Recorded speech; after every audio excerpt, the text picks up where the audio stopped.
When I plop myself in front of the Escapetron 2000, there are a few things I find more entertaining than firing up some games and getting lost in the digital world.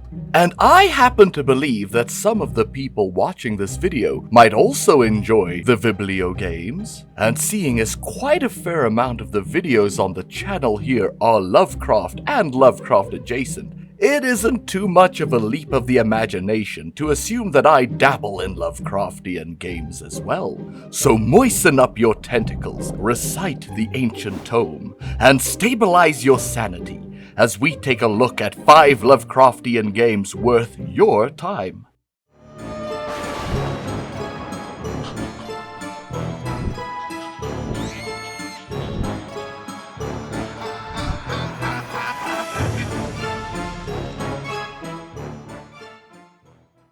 Now, often when it comes to Lovecraftian video games, I have noticed a lot of, diverse opinions.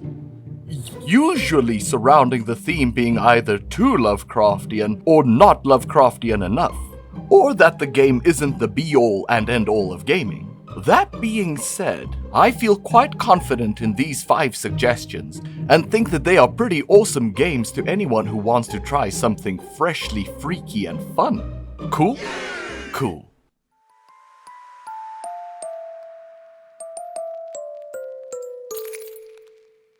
Now, I love point-and-click games. I absolutely do, and I play a lot of them. And I'm kinda cheating already with this first entry of this list, as my first suggestion is actually 2 games. Chronicle of Insmith and its follow-up, Mountains of Madness, by developer PsychoDev.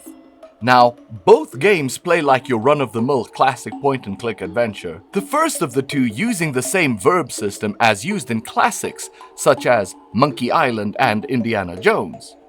You run around talking to people, taking items, solving puzzles, and using items on things to progress. You know, basic adventure game stuff. The first game is pretty much based off of the Shadow over Innsmouth. Looking at the title, I wonder what gave that mystery away. Have you ever heard of Innsmouth? And revolves around you essentially trying to solve the Innsmouth mystery. Sir, you've finally arrived. The style and the graphics, the gameplay, the music, and even the voice acting all work well. This one says whiskey. Whiskey! Whiskey! Zadok wants his whiskey! The caveat being that it really does feel like you're playing an early 90s point-and-click game. No one can say I didn't warn him. Warts and all. Nosy landlubber.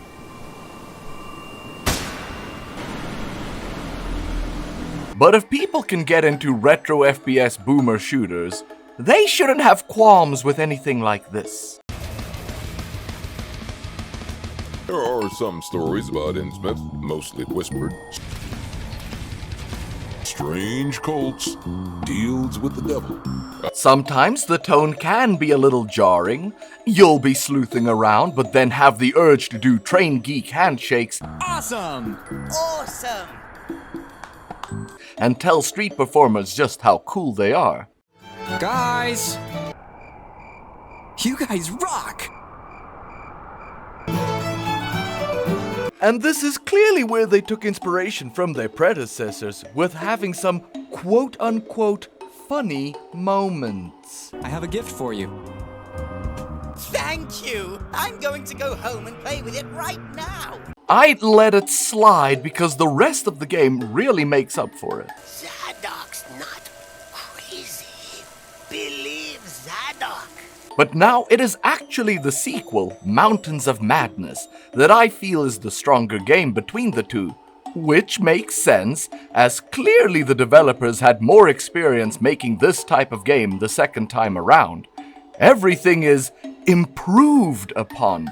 The graphics, the controls, the interface. Mountains of Madness may be the one with the wilder story, with more plot points and occurrences, which may in turn make the game feel more unfocused, but when both these titles are paired together, they make for a pleasing, yet brain-tickling, fun adventure through the Lovecraft mythos.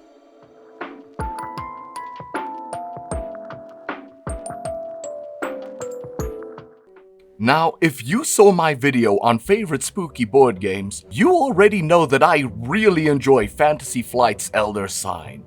And even though that game has some solo play mode, I still don't always want to take the time to set it up and tear it down. Yeah, no, this feels like a lot of effort right now. But thankfully, there is Elder Sign Omens, a digital version of said board game, except with some lovely animations, great sound design, and more than enough replayability and variety and scenarios for you to really cut your teeth on, including trips to Egypt, Alaska, and the ancient sunken city of Rillier. Can it get any cooler than that? In the whispered mentions of neighbors and bar patrons are stories of strange incidents along our coasts. Elder Sign Omen started off as a mobile app game, but has been available on PC for a while now. Your goal is essentially to go around a museum, overrun with eldritch associates, kicking butt and solving problems with the power of dice and probability.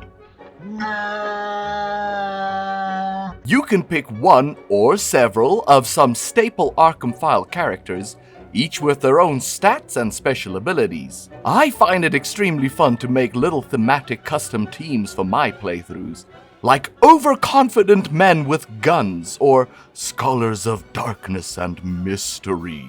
While you explore, special events will happen, thanks to the Omen clock that may or may not make your battle against preventing the return of the old ones just a little bit more difficult. Spoiler alert, the Omen clock will definitely make it more difficult rather than not. Aw, man. Aw, man. Aw, man. Sling spells, collect items and artifacts, kick monster butt, and most important, get those Elder Signs!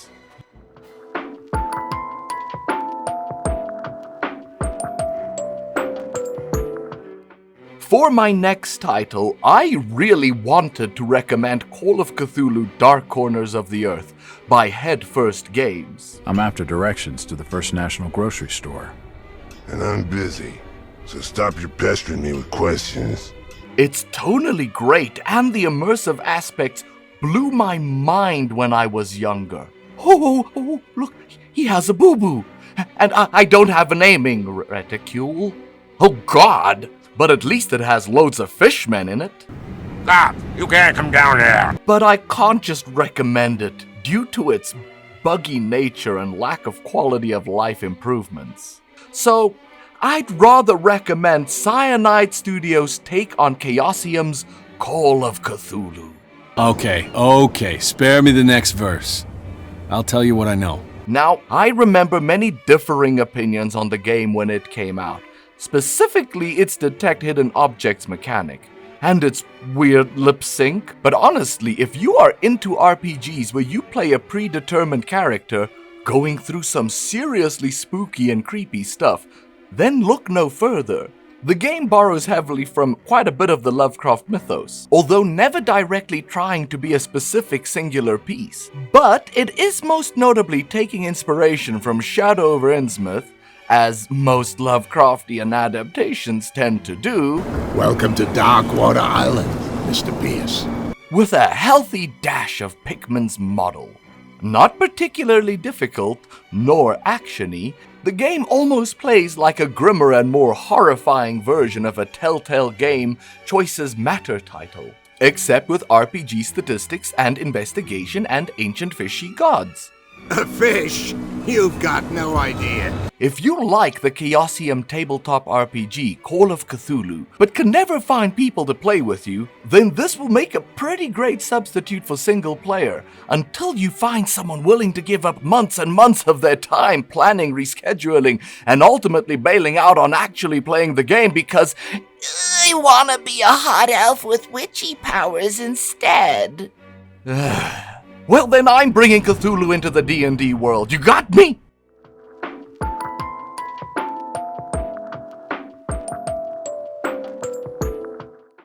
Lovecraft's Untold Stories by Bleeny Games is an action roguelite, essentially a top-down shooter, essentially kinda isometric-ish, with some light RPG elements such as picking weapons, armor, and trinkets that match your playstyle, or to simply give you a winning edge over the eldritch horror you will face.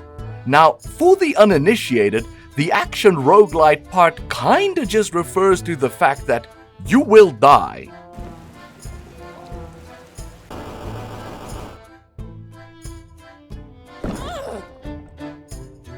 You will die a lot.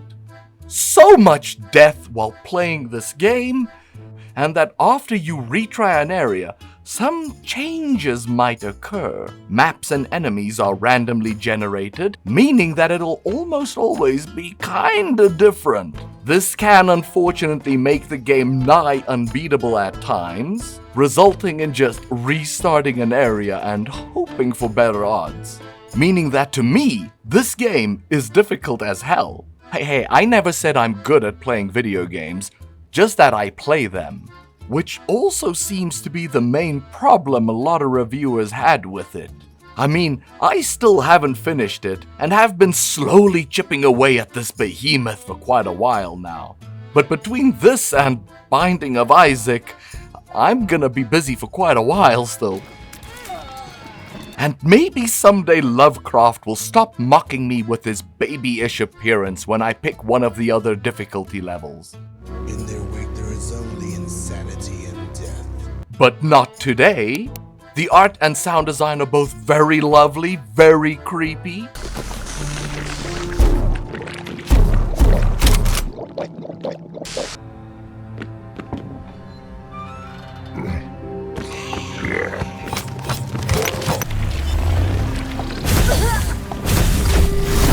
While the game simply drips of atmosphere and terror over what lies beyond every corner.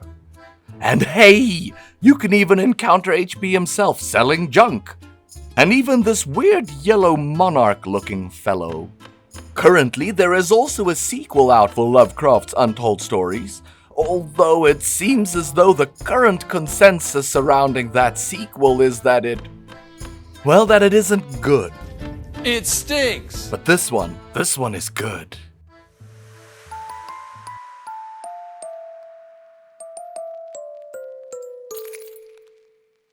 Now, if any of the previous Lovecraftian games that have RPG mechanics has not yet piqued your eldritch interest, perhaps Stygian Reign of the Old Ones by Cultic Games is just what you need.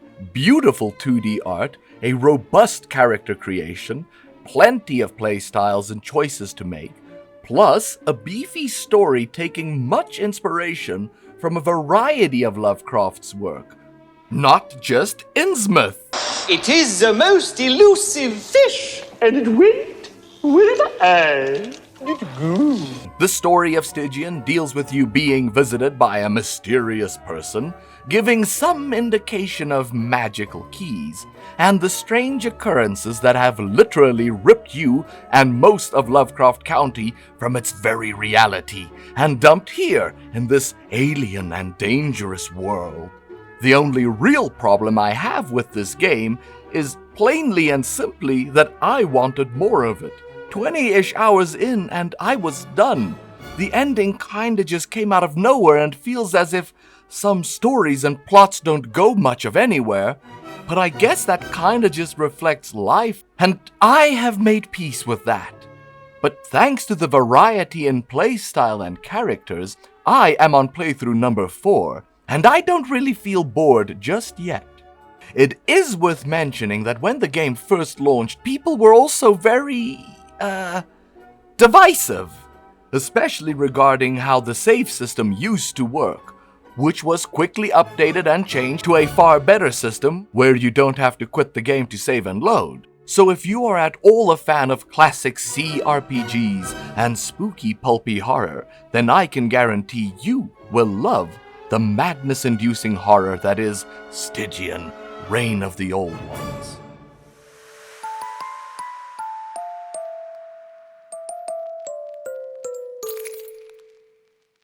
And there you have it. 5 eldritch games of dread and horror to tide you over. Any of these already within your collection of favorite Lovecraftian games?